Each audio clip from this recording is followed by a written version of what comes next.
नमस्कार दोस्तों, स्वागत है एक बार फिर आप सभी का पी एंड स्पोर्ट्स में। तो आज इंटरनेशनल क्रिकेट में यानी कि आईसीसी क्रिकेट वर्ल्ड कप जो भारत में ऑर्गेनाइज किया जा रहा है और पिछले कुछ समय से कई मैचेस हुए,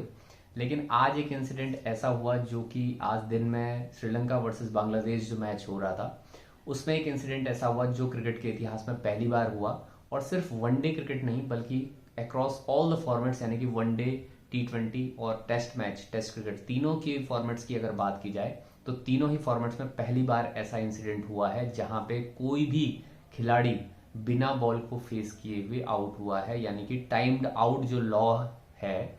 उसकी इंप्लीमेंटेशन आज पहली बार जो है वो इंटरनेशनल लेवल में आप देखी गई। इस पूरी वीडियो में, यानी कि ज्यादा लंबा वीडियो नहीं होगा, इसको आप 5 से 7 मिनट आप मान के चलिए। इस पूरे वीडियो में 5 से 7 मिनट में मैं कोशिश करूंगा कि टाइम्ड आउट जो लॉ है क्रिकेट के अंदर उसको मैं आपको एक्सप्लेन कर पाऊं, और साथ ही साथ आज का जो इंसिडेंट था वो किस तरह से हुआ और कैसे वहां पे वो घटना जो है वो इंसिडेंट घटित एक तरह से इंसिडेंट हुआ, उसके बारे में बात करेंगे। तो सबसे पहले मैं अगर बात करूं कि जब आज श्रीलंका और बांग्लादेश की जो मैच, तो सबसे पहले शुरुआत करते हैं वहां से जब भारत तो सबसे पहले शुरुआत करते हैं वहां से जहां पे बांग्लादेश और श्रीलंका का मैच चल रहा था और 25वें ओवर की बात है जहां पे ये इंसिडेंट हुआ। शाकिब उल हसन यानी कि जो बांग्लादेश के ऑलराउंडर हैं वो बॉल कर रहे थे और उन्होंने जो एक विकेट लिया जो कि शमीरा शाकिब उल हसन जो कि उनके ऑलराउंडर हैं, अच्छे ऑलराउंडर के रूप में जाने जाते हैं, वो बॉल कर रहे थे 25वां ओवर और बांग्लादेश ने वहां पे एक विकेट झटका सदीरा समरा विक्रमा के रूप में। ये विकेट झटकने के बाद नए बैटर के रूप में एंजेलो मैथ्यूज, जो कि अभी अभी जो है वो आईसीसी वर्ल्ड कप के लिए ही स्पेशली उनको चूज किया गया है एज रिप्लेसमेंट, तो वहां पे उनका जैसे ही एंट्री हुई ग्राउंड पे आते आते, फील्ड पे आते आते उनको कुछ इश्यू नजर आया कि उनके हेलमेट का जो स्ट्रिप है वो टूट गया है। उन्होंने इशारा किया अपने जो टीममेट्स हैं उनको वापस जो है नया हेलमेट या कोई उस इशू को रिजॉल्व करने के लिए बेसिकली। उसी दौरान एक ऐसी चीज हुई जहां पे बांग्लादेश के खिलाड़ियों ने अंपायर से अपील की टाइम्ड आउट की। अब टाइम्ड आउट जो रूल है, जो लॉ है क्रिकेट के अंदर, वो वहां पे अप्लाई हुआ और जो इनफील्ड अंपायर्स थे उन्होंने जो है वहां पे आउट डिक्लेयर मैथ्यूज को कर दिया। अब वहां पे थोड़ी चर्चाएं हुई, थोड़ा गर्मा गर्मी भी हुई शाकिब, क्योंकि इस तरह की चर्चाओं में लगातार बने भी रहते हैं जहां पे ऐसी कंट्रोवर्सी होती है तो शाकिब हमेशा दिखाई देते हैं। लेकिन किसी भी तरह से अपील वापस नहीं ली बांग्लादेश के खिलाड़ियों ने। बहुत ज्यादा मैथ्यूज एक्सप्लेन करने की, जस्टिफाई करने की कोशिश करते रहे लेकिन ऐसा कुछ नहीं हुआ। अब ये टाइम्ड आउट रूल है क्या, इसके बारे में अगर हम बात करें तो पहले मैं आपको पढ़ के सुना देता हूं कि जो टाइम्ड आउट जो रूल है वो एग्जैक्टली 40.1.1 जो लॉ है, मैं बार बार इसको रूल के रूप में कह रहा हूं लेकिन क्रिकेट के अंदर लॉ होते हैं, ये आप सब जानते हैं। After the fall of a wicket, एक विकेट के गिरने के बाद, अगर कोई विकेट गिर रहा है, आउट हुआ है कोई बैटर या कोई बैटर रिटायर हुआ है, और the retirement of a batter, the incoming batter must, unless time has been called, be ready to receive the ball और for the other batter to be ready to receive the next ball within 2 minutes of the dismissal और retirement. यानी कि पिछला जो batter है वो जब dismiss हुआ है, यानी कि उसका डिसमिसल हुआ है, वो जब यानी कि पिछला जो बैटर है जब वो डिसमिसल उसका हुआ है, यानी कि जब वो आउट हुआ है, या कोई खिलाड़ी रिटायर अगर हुआ है, उस स्थिति में विद इन 2 minute नया जो खिलाड़ी, नया जो बैटर आएगा, या कभी ऐसी स्थिति आती है कि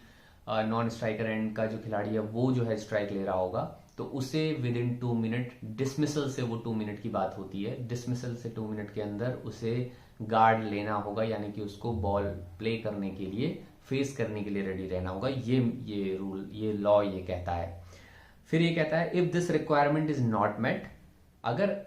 ये चीज वहां पे नहीं हो पा रही है, the incoming batter will be out माना जाएगा जो इनकमिंग बैटर होगा, और उसे घोषित करते हैं टाइम्ड आउट के रूप में, यानी कि उनका टाइम जो है वो 2 मिनट जो दिया हुआ है उनको गार्ड लेने के लिए वो वहां पे पूरा हो गया है, इस वजह से उनको टाइम्ड आउट लॉ के अनुसार आउट डिक्लेयर कर दिया जाता है। अब ऐसा इंटरनेशनल लेवल में पहली बार ही क्यों हुआ है, क्योंकि इस तरह की चीजें तो हो भी सकती हैं और समय भी। अब किसी तरह से कभी कभी ऐसा होता है कि जहां पे ये एक टर्म लिखा है unless time has been called, यानी कि अगर अंपायर्स के द्वारा या कुछ और इशू के द्वारा, अगर किसी और इशू की वजह से अगर कॉल्ड ऑफ हो रहा है, यानी कि ऑलरेडी डिले हो रहा है, तो वो एक अलग चीज है। लेकिन बैटर की वजह से बैटर वहां पे बॉल फेस नहीं करने के लिए गार्ड नहीं ले रहा है, तो उस स्थिति में वहां पे जो है वो टाइम्ड आउट रूल हो सकता है। अब ये पहली बार क्यों हो रहा है, जैसे मैं जिक्र कर रहा हूं, पहले भी ऐसे इंसिडेंट हुए हैं। जैसे मैं आपको याद दिलाऊं, 2007 में साउथ अफ्रीका के खिलाफ टेस्ट मैच खेल रही थी भारत, और सौरभ गांगुली भारत के जो उस वक्त कप्तान थे, उनको जो है वो उन्होंने लगभग 6 मिनट से ज्यादा ले लिए थे किसी वजह से। और ग्रेम स्मिथ जो कि उस वक्त स्कीपर हुआ करते थे साउथ अफ्रीका टीम के, उन्होंने वहां पे ये डिसाइड किया था कि वो अपील नहीं करेंगे टाइम्ड आउट की, यानी कि एक spirit of the game show करते हुए उन्होंने उस तरह का एक डिस्प्ले वहां पे दिया था इंटरनेशनल लेवल में कि भाई ठीक है, कोई इशू किसी के साथ कभी भी हो सकता है। तो वहां पे वो इंसिडेंट हुआ था। उससे पहले भी सचिन तेंदुलकर और बहुत सारे ऐसी किस्से हैं जहां पे इस तरह की चीजें हुई हैं, लेकिन ये फर्स्ट टाइम ऐसा हुआ। फर्स्ट क्लास क्रिकेट को छोड़ दिया जाए, वहां पे लगभग 6, आई थिंक मैं गलत नहीं हूं तो 6 बार जो है वो ऐसा हो चुका है जहां पे टाइम्ड आउट के थ्रू जो है क्रिकेटर जो बैटर है वो आउट घोषित किया गया है। लेकिन इंटरनेशनल लेवल में एंजेलो मैथ्यूज पहले ऐसे खिलाड़ी बन गए हैं जो कि टाइम्ड आउट पहली बार जो है वो किसी अक्रॉस ऑल द फॉर्मेट्स की मैं बात कर रहा हूं, वहां पे उनके साथ ऐसा हुआ है। तो ये लॉ कहता है जहां पे 2 मिनट के अंदर आपको गार्ड लेना ही होगा, आपको फेस करने के लिए, बॉल फेस करने के लिए रेडी रहना ही होगा। तो ये सारी चीजें थी, ये सारी चर्चाएं जो है वो लगातार रही। अब फोर्थ अंपायर को मैं सुन रहा था तो उनका कहना था कि जब ये जस्टिफिकेशन हुआ कि भाई आपको अगर, क्योंकि वो जेन्युइन रीजन था, उसका स्ट्रप टूट गया था तो वो कैसे खेलता, तो उनका ये कहना था कि किसी भी लेवल में जब कोई खिलाड़ी खेलता है तो उसको मेक श्योर करना चाहिए जब वो अपने आप को पैडअप कर रहा है या वो रेडी हो रहा है, उस वक्त उसको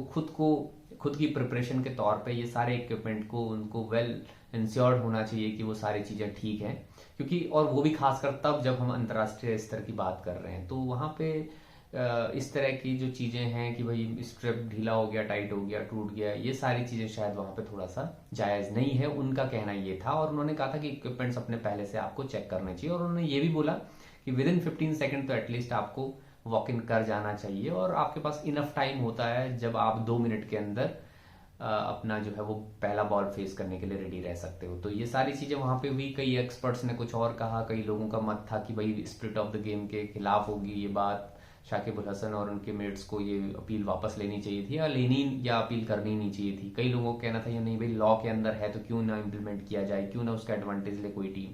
तो आपका क्या इसमें सजेशन है, वो आप हमें कमेंट बॉक्स में लिख सकते हैं। और इस तरह के रूल के या और भी चीजें हैं जो कोशिश रहती कि आपको इससे अपडेट किया जाए, और सरल भाषा में हिंदी मैं इसको एक्सप्लेन करने की कोशिश करी मैंने इस पूरे वीडियो में। अगर आपको कुछ ऐसा लगा हो, फ्रूटफुल लगा हो, तो जरूर हमें बताएं और लाइक जरूर करें वीडियो को।